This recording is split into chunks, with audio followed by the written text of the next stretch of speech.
Hey everyone, welcome back to my channel. आज के इस वीडियो में हम कुछ और ऑपरेटर्स के बारे में देखेंगे। तो आगे बढ़ने से पहले आपको मैं बता दूं कि ये चैनल जो है programming with PJ Newton school के कोलैबोरेशन के साथ बनाया गया है। तो आप न्यूटन स्कूल को चेकआउट कर सकते हैं, लिंक आपको उसका डिस्क्रिप्शन में मिल जाएगा। और हाल ही में न्यूटन स्कूल एक लॉन्च पैड भी शुरू करने जा रही है, तो आप उसका भी लिंक डिस्क्रिप्शन में देख सकते हैं और उसे चेकआउट कर सकते हैं। न्यूटन स्कूल एक ऐसा प्लेटफॉर्म है जहाँ पे आप अपने प्लेसमेंट की तैयारी कर सकते हैं बिना कोई फ़ी पे किए हुए। आपको फ़ी तभी पे करना होता है जब आपको गारंटीड जॉब लग जाए, यानी कि आपको जब ड्रीम जॉब में लैंड होते हैं 5 एलपीए से ऊपर की आपको प्लेसमेंट लगती है, तभी आपको न्यूटन स्कूल को फ़ी पे करना होता है। तो मूव करते हैं अपने टॉपिक की ओर आज, और हम देखते हैं कुछ और ऑपरेटर्स के बारे में। तो सबसे पहले शुरू करते हैं टाइप कन्वर्जन से। तो टाइप कन्वर्जन जो होता है कि एक हम टाइप कन्वर्जन करते हैं सी प्रोग्रामिंग में। एक होता है इम्प्लिसिट टाइप कन्वर्जन और एक होता है एक्सप्लिसिट टाइप कन्वर्जन। तो इम्प्लिसिट यानी कि कंपाइलर अपनी सुविधा के अनुसार उस टाइप को कन्वर्ट करता है, डेटा टाइप को, तो वो हमारा हो जाता है इम्प्लिसिट टाइप कन्वर्जन। और वही अगर हम प्रोग्रामर खुद से एक्सप्लिसिटली अपने प्रोग्राम में कन्वर्ट करता है डेटा टाइप को, वो हमारा हो जाता है एक्सप्लिसिट टाइप कन्वर्जन। तो सबसे पहले हम देख लेते हैं कि इम्प्लिसिट क्या होता है। तो इसे मैं यहाँ पे लिख देता हूँ, एक होता है इम्प्लिसिट और एक होता है हमारा एक्सप्लिसिट।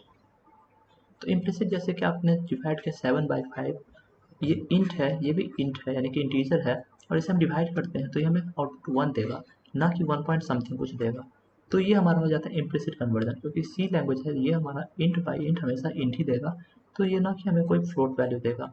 तो इसलिए हमारा ये इम्प्लिसिट कन्वर्जन हो जाता है, कन्वर्ट करके ये हमें डायरेक्ट इंटीजर वैल्यू दे देता है।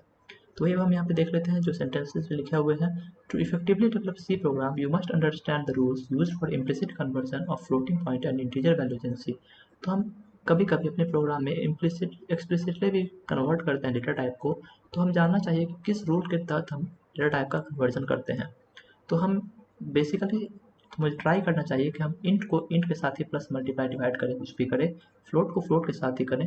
लेकिन कभी जगह पे किसी किसी जगह पे आपको हो सकता है कि इंट और फ्लोट को साथ में डिवाइड या मल्टीप्लाई या फिर प्लस कुछ भी ऑपरेटर करना पड़े, तो आप उस समय कर सकते हैं टाइप कन्वर्जन का यूज। तो अगर हम फ्लोटिंग पॉइंट असाइन करते हैं, जैसे कि आप यहाँ पे एग्जाम्पल एक देख सकते हैं कि मैंने x इक्वल टू 0 दिया, तो ये हमारा इंटीजर फैमिली में x आ रहा है। वहीं मैंने फ्लोट f को एक वैल्यू असाइन किया 12.125, तो ये हमारा फ्लोट डेटा टाइप है, ये हमारा इंट डेटा टाइप है। और मैं आगे नेक्स्ट लाइन में f को x में असाइन कर रहा हूँ। तो x को जब मैं f को x में असाइन करूँगा, तो ये 12.125 x में असाइन हो रहा है। तो x इज इक्वल टू 12.125, ये हमें वैल्यू नहीं देगा, क्योंकि x जो था ये इंटीजर डेटा टाइप फैमिली का था। तो इंटीजर फैमिली में मुझे डेसिमल का कोई मतलब नहीं बनता है, ये सिर्फ 12 वैल्यू निकाल के दे देगा। तो ये हमारा हो जाता है डेटा टाइप का कन्वर्जन। तो यहाँ पे मैंने फ्लोट को, ये मैंने f यानी कि इंटीजर में कन्वर्ट कर दिया। तो ये हमारा स्टोर हो जाएगा 12 के रूप पे। अब ये 12.125 प्रिंट नहीं करेगा जब हम नेक्स्ट लाइन में प्रिंट करेंगे x का वैल्यू। तो उम्मीद करता हूँ आपको इतना समझ में आया होगा कि हम कैसे डेटा टाइप कन्वर्ट करते हैं। तो सबसे पहले जो इंट वैल्यू था, तो वो इंट जो सारा डेसिमल का पार्ट है उसे इग्नोर कर देगा, और सिर्फ जो 12 मेन वैल्यू था सिर्फ उसे प्रिंट करेगा। अब आगे बढ़ के देख लेते हैं डेटा टाइप्स में, और कि assigning an integer variable to a floating variable does not cause any change in the value of the number। Number में कोई चेंजेस नहीं आएगा, बस उसको टाइप चेंज हो जाएगी। जैसे 12.125 था तो सिर्फ ये 12 प्रिंट होकर कर देगा। अगर हम इंटीजर है, इंटीजर 12 था और इसे हम फ्लोट में कन्वर्ट करना चाहिए तो 12 तो ये हमारा 12.0 दे देगा। तो ये हमारा फ्लोट वैल्यू हो गया, ये हमारा नॉर्मल इंटीजर वैल्यू था। अब हमें कुछ अरिथमेटिक ऑपरेशंस करना हो अपने ऑपरेंड पे, तब हम क्या कर सकते हैं। तो जैसे कि हमें 5 + 6 करना है, तो ये हमें सिर्फ 11 वैल्यू देगा, ना कि 11.0 या फिर कुछ वैल्यू देगा। लेकिन वहीं अगर हम 5 + 6.0 करते हैं तो ये हमें 11.0 वैल्यू देगा। तो हमारा जो ऑपरेंड है वो डिपेंड करता है कि कौन सा डेटा टाइप को इंट्रोड्यूस कर मतलब इन्वॉल्व कर रहा है। अगर 5 इंटीजर है, 6 इंटीजर है, तो हमें इंटीजर वैल्यू भी देगा। अगर एक इंटीजर है और एक फ्लोट है, तो तब उस समय फ्लोट डोमिनेंट में आ जाता है और हमें ये 11.0 आउटपुट देगा। तो ये 11 आउटपुट नहीं देगा ये, क्योंकि ये एक इसमें फ्लोट डेटा टाइप है। तो 6.0 है, इसलिए हमें 11.0 डेटा टाइप जो है हमारा फ्लोट में डेटा टाइप में वैल्यू देगा। तो उम्मीद करता हूँ इतना भी आपको समझ में आ गया होगा कि कैसे हम अरिथमेटिक ऑपरेशंस में यूज करते हैं। और अगर यही पॉइंट यहाँ पे लिखा हुआ है लाइन सेंटेंस में, आप इसे पॉज करके भी पढ़ सकते हैं। मैंने उसी सेंटेंस को आपको समझाया है कि कैसे हम एक फ्लोट हो और एक इंट हो तब क्या होता है, दोनों इंट हो तो क्या होगा, दोनों फ्लोट हो तो क्या होगा। जैसे दोनों फ्लोट है 5.0 प्लस 6.0 तो ये हमें 11.0 ही वैल्यू दे देगा। तो एक भी अगर फ्लोट है तो वो हमें फ्लोट आउटपुट निकाल के दे देगा, दोनों इंट है तो ये हमें इंट आउटपुट निकाल के दे देगा। अब आगे बढ़ के देख लेते हैं कास्ट ऑपरेटर के बारे में। तो कास्ट ऑपरेटर का प्रेसिडेंस जो होता है बहुत हाई होता है। तो कास्ट ऑपरेटर जो होता है ऑपरेटर प्रेसिडेंस हम नेक्स्ट लेक्चर में समझेंगे। ऑपरेटर प्रेसिडेंस तो मैंने आपको बताया था कि ऑपरेटर प्रेसिडेंस हम देखेंगे, तो ये हम नेक्स्ट लेक्चर में देखेंगे।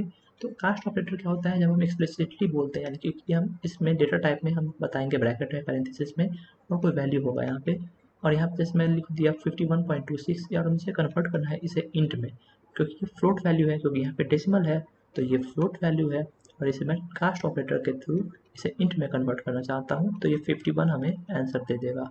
तो सिर्फ इस तरह से हम कास्ट ऑपरेटर का यूज करते हैं। वही सेंटेंस यहाँ पे आप लाइन में देख सकते हैं, पॉज करके पढ़ सकते हैं।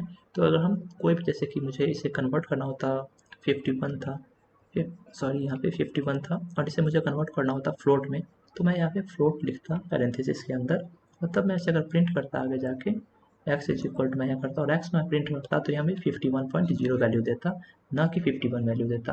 तो इस तरह से हम टाइप कन्वर्जन कर सकते हैं कास्ट ऑपरेटर का यूज करके, फ्लोट को इंट में, इंट को फ्लोट में, या फिर कोई भी डेटा टाइप मुझे कन्वर्ट करना हो तो इस ब्रैकेट के अंदर उस डेटा टाइप का हमें नेम लिखना होगा और यहाँ पे जो वैल्यू होगा उस वैल्यू को ये उस डेटा टाइप में कन्वर्ट कर देगा। अब आगे देख लेते हैं, जैसे आप एक एग्जांपल मैंने लिया है कि इंट 21.51 प्लस इंट 26.99, तो इसका प्रेसिडेंस हाई होता है तो पहले ये कन्वर्ट कर देगा, उसके बाद ये सम करेगा। तो ऐसा नहीं कि पहले सम करके तब कन्वर्ट करेगा, तो ये पहले 21.51 को 21 बना देगा, 26.99 को 26 बना देगा, उसके बाद ये सम करके हमें आउटपुट निकाल के दे देगा। तो इस तरह से हमारा काम कर रहा होता है टाइप कास्ट। अगर हम टाइप कास्ट का यूज़ करते हैं तो एक्सप्लिसिटली हम कन्वर्ट कर रहे होते हैं अपने डेटा टाइप का चेंज टाइप्स को। तो यहाँ पे मैंने टाइप कन्वर्ट किया है फ्लोट से इंट में, तो ये पहले फ्लोट से इंट में कन्वर्ट कर देगा, दोनों वैल्यू जब इंट में आ जाएगा तो फिर उसे वो ऐड कर देगा और फिर हमें वो आउटपुट निकाल के दे देगा। तो उम्मीद करता हूँ इतना भी आप समझ गए होंगे। अब देख लेते हैं साइज ऑफ ऑपरेटर के बारे में। तो साइज ऑफ ऑपरेटर जो है ये एक ऑपरेटर है, लेकिन ये फंक्शन टाइप का आपको दिखता है स्टार्टिंग में, लेकिन ये एक ऑपरेटर ही है। तो ये हम फंक्शन आपको जैसा लग सकता है स्टार्टिंग में, तो फंक्शन आप इसे नहीं समझिएगा, ये एक मिसकॉन्सेप्शन है कि साइज ऑफ को आदमी लोग फंक्शन बोल देते हैं कोई कोई, लेकिन साइज ऑफ एक ऑपरेटर है। साइज ऑफ ऑपरेटर का यूज़ हम तब करते हैं जब हमें कोई डेटा टाइप का मेमोरी बताना हो कि कितना मेमोरी वो कैप्चर कर रहा है। जैसे इंट 8 बाइट करता है कैप्चर, 4 या 8 बाइट, तो डिपेंड करता है सिस्टम पे। तो आप साइज ऑफ यूज करते हैं और इंट डेटा टाइप डालेंगे तो ये आपके सिस्टम पे कितना वैल्यू, वो कितना मेमोरी यूज कर रहा है वो आपको आउटपुट में निकाल के दे देगा। तो you can find out how many bytes are occupied in memory by a given type by using the size of operator। तो size of operator का यूज हम करके अपना निकाल सकते हैं कि कोई भी डेटा टाइप कितना वैल्यू आपके, कितना मेमोरी आपके सिस्टम पे कैप्चर किए हुए हैं। तो साइज ऑफ जो है एक स्पेशल कीवर्ड है सी लैंग्वेज में, तो इसे हम कीवर्ड भी बोल सकते हैं क्योंकि रिजर्व्ड कीवर्ड है, इसका एक स्पेसिफिक मतलब होता है। तो size of is actually an operator and not a function. जो आपको मैंने बताया कि स्टार्टिंग में आपको लगेगा कि ये फंक्शन है साइज ऑफ फंक्शन, जैसे कि आप इसे ऐसे लिख सकते हैं साइज ऑफ, तो आपको इस टाइप का लगेगा कि ये फंक्शन हो, लेकिन ये फंक्शन नहीं है, ये एक ऑपरेटर है। Evaluated eight compile time and not at run time. जब हम कंपाइल करेंगे तब ये इवेलुएट करेगा, न कि रन टाइम पे, unless a variable length array is used in its argument. तो इसमें हम आर्गुमेंट में वेरिएबल एरे का भी यूज कर सकते हैं। तो एरे जब हम यूज करेंगे तभी ये रन टाइम के टाइम में इसे इवेलुएट करेगा, नहीं तो हमेशा ये हमें कंपाइल कराने के टाइम में ही एग्जीक्यूट करके इवेलुएट करेगा value. The argument to the size of operator can be a variable, an array name, name of basic data type, name of derived data type और an expression। तो size of के अंदर जो हम यहाँ पे कुछ भी वैल्यू रख सकते हैं वो एक या तो वेरिएबल हो सकता है, या फिर एरे नेम हो सकता है, या फिर डेटा टाइप हो सकता है, डिराइव डेटा टाइप हो सकता है, या फिर कोई भी एक्सप्रेशन हो सकता है। तो उस तरह से हम साइज ऑफ ऑपरेटर का यूज करके निकाल सकते हैं कि वो जो है बेसिकली कितना मेमोरी कैप्चर कर रहा है हमारे सिस्टम पे, और इस तरह से अपने हम प्रोग्राम को ऑप्टिमाइज बना सकते हैं और ज़्यादा फास्ट कर सकते हैं अपने प्रोग्राम को। अब आगे देख लेते हैं साइज ऑफ ऑपरेटर में ही कि कैसे ये वैल्यू हमें देता है। तो size of int will result in the number of bytes occupied by variable of type int. जैसे हमने यहाँ पे साइज ऑफ लिखा, ये कीवर्ड है साइज ऑफ, उसके अंदर इंट लिखा, तो ये साइज ऑफ हमें बताएगा कि इंटीजर डेटा टाइप है ये कितना बाइट ऑक्युपाई कर रहा है आपके सिस्टम पे, और वो हमें आउटपुट निकाल के दे देगा अगर हम इसे प्रिंट करना चाहें तो। You can also apply the size of operator to an expression. हम कोई एक्सप्रेशन पे भी साइज ऑफ अप्लाई कर सकते हैं। 5+6 कुछ करे कोई एक्सप्रेशन है हमारा, तो उसका भी हम उसमें भी साइज ऑफ का यूज कर सकते हैं। And result is the size of the value that results from evaluating the expression. तो इससे पहले इवेलुएट करेगा, उसके बाद साइज ऑफ में जाके हमें वैल्यू निकाल के दे देगा। तो अपने प्रोग्राम में साइज ऑफ ऑपरेटर का यूज़ करके पता कर सकते हैं कि कैसे कितना ये कैलकुलेट कर सकते हैं कि कितना हमारा सिस्टम पे मेमोरी कैप्चर कर रहा है, कितना बाइट है कौन से डेटा टाइप का। तो इस तरह से हम साइज ऑफ का यूज़ करते हैं अपने प्रोग्राम में। अब देख लेते हैं एक कुछ अदर ऑपरेटर्स भी हैं, तो ये हम आज इंट्रोड्यूस नहीं करेंगे। जब हम नेक्स्ट लेक्चर में पहुंचेंगे डिसीजन स्टेटमेंट में, पॉइंटर में, तब हम देखेंगे कि ये ऑपरेटर्स क्या होते हैं। आज मैं आपको बस इसे इंट्रोड्यूस कर रहा हूँ ताकि जब मैं उस टॉपिक पे पहुँचूँ तो आपको ये कुछ न्यू ना लगे, आप इससे फैमिलियर हो। तो एस्ट्रिक सिंबल जो है, तो ये हम पॉइंटर में यूज़ करेंगे।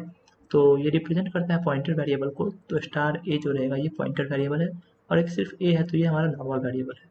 तो ये हमारा नॉर्मल वेरिएबल हो गया, ये हमारा पॉइंटर वेरिएबल हो गया। तो अभी हम ये नहीं देखेंगे कि पॉइंटर वेरिएबल क्या होता है, ये सब हम मूव करेंगे जब पॉइंटर टॉपिक पे, तब हम वहाँ पे पॉइंटर वेरिएबल को देखेंगे। फिर एक होता है टर्नरी ऑपरेटर। तो टर्नरी ऑपरेटर क्या हुआ, जैसे कोई मैंने आपको बताया था, अभी बताया नहीं मैंने आपको इफ एल्स स्टेटमेंट के बारे में, लेकिन ये same to same if else जैसा ही होता है कि अगर कोई कंडीशन ट्रू हो तो इसका मतलब हुआ इफ, यानी if this condition, if condition यहाँ पे है, इफ दिस इज ट्रू तो हमें ये प्रिंट करके एग्जीक्यूट करना है ये।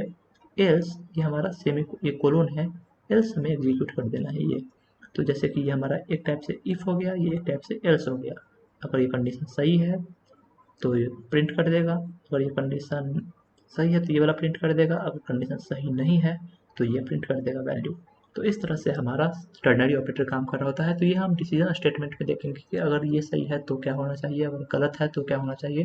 तो बेसिकली ये हम डिसीजन स्टेटमेंट्स में देखेंगे टर्नरी ऑपरेटर को, और डेप्थ में, और पॉइंटर्स तो हम पॉइंटर के टाइम में देखेंगे ही। तो एस्ट्रिक सिंबल यानी कि पॉइंटर वेरिएबल और टर्नरी ऑपरेटर हम फ्यूचर में देखेंगे। ये आपको मैंने आज इंट्रोड्यूस इसीलिए किया था ताकि आप इससे फैमिलियर हो, और जब आगे देखें तो आपको ये कुछ न्यू ना लगे। तो इसी के साथ मैं उम्मीद करता हूँ आपको ये टॉपिक आज का समझ में आया होगा, और आज के लेक्चर को मैं ख़त्म करना चाहूँगा इसी के साथ। और नेक्स्ट लेक्चर में आपको मैं समझाऊँगा कि ऑपरेटर प्रेसिडेंस क्या होता है। तो हम वहाँ पे कुछ और कैलकुलेशंस करेंगे ऑपरेटर प्रेसिडेंस में, और समझेंगे कि कैसे हम कोई कैलकुलेट करते हैं, कब प्लस लेंगे, कब माइनस लेंगे, कब डिवाइड लेंगे। तो यहाँ पे डिवाइड ऐसे नहीं होगा, ऐसे डिवाइड होता है सिंबल, मल्टीप्लाई कब करेंगे। तो इस तरह से हम ये सब प्रेसिडेंस देखेंगे, ब्रैकेट का क्या होता है मतलब, और फिर हम उसी के साथ अपना इस सेक्शन को भी कंप्लीट कर लेंगे ऑपरेटर वाला, और तब हम मूव करेंगे डिसीजन कंट्रोल स्ट्रक्चर्स पे।